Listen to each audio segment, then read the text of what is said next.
Hello everyone, this is Mansi from evidhyati.in. Now we're coming to question number 6, exercise 3.2.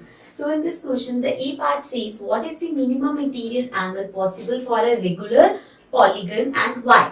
So यहाँ पे हमसे पूछा है रेगुलर पॉलीगन मींस जिसकी सारी साइड्स इक्वल हो, सारे एंगल्स इक्वल हो.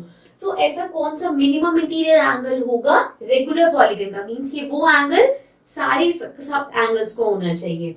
सो वी नो दैट जब हम सबसे मिनिमम पॉलीगन की बात करें तो 2 लाइन से तो पॉलीगन आप बना नहीं सकते, at least you require 3 lines for it. So minimum 3 lines का रेगुलर पॉलीगन कौन सा होगा?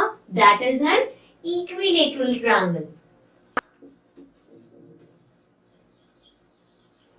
इक्विलेटरल ट्रायंगल की हमें पता है सारी साइड्स इक्वल होती है एंड ऑल्सो उसके सारे एंगल्स इक्वल होते हैं, means they are of 60 degree.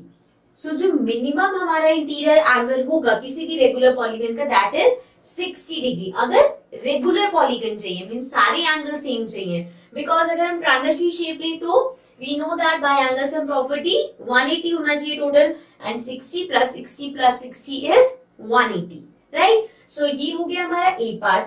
Then B part में पूछा है what is the maximum exterior angle possible for a regular polygon. Again they are talking about the regular polygon. So अभी हमने देखा कि जो इंटीरियर एंगल्स हैं उसके 60 डिग्री है. अगर इंटीरियर एंगल 60 डिग्री है सो एक्सटीरियर एंगल क्या होगा? वी नो दैट अगर हमारे पास इंटीरियर एंगल है, एक्सटीरियर एंगल फाइंड करने का क्या ऑप्शन होता है? 180 degree minus 60 degree.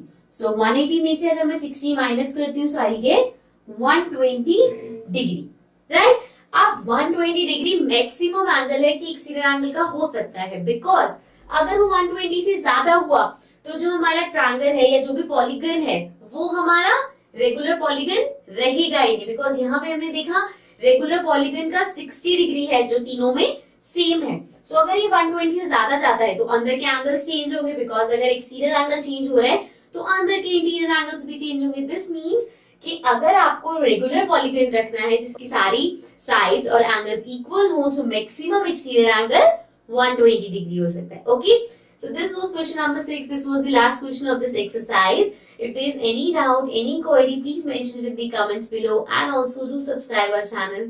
Bye bye for now.